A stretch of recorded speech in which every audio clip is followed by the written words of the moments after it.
Seit 10 Jahren gehen wir gemeinsam Hand in Hand von jeder Bühne zu jeder Bühne. Und sie sind mittlerweile die absoluten Lieblinge der Volksmusik hier bei uns in der Steiermark. Absolut live, absolute Überraschung. Und es ist für mich kein Traum. Hier sind die Backerboys!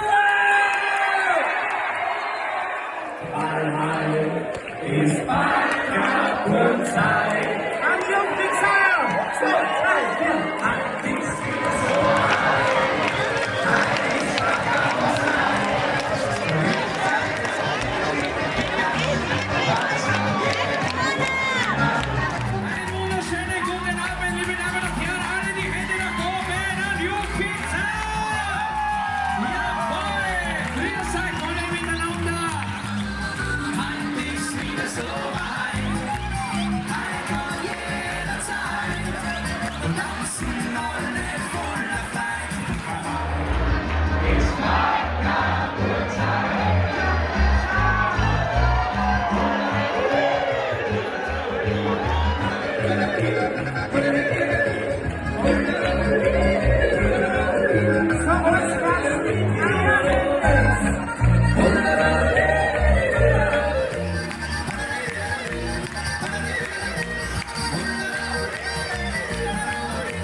Hier beim 10-Jahres-Jubiläum von Daniel Düsenflitz. Daniel, komm mal vier zu mir. Wie gesagt, 10 Jahre sind wir schon gemeinsam unterwegs. Unglaublich, was wir gemeinsam schon erlebt haben. Aber diese Ehre heute gilt nur dir. Schau dir das einmal an. Das passt schon. Es ist unglaublich. Das, lieber Daniel, das sind deine Leute.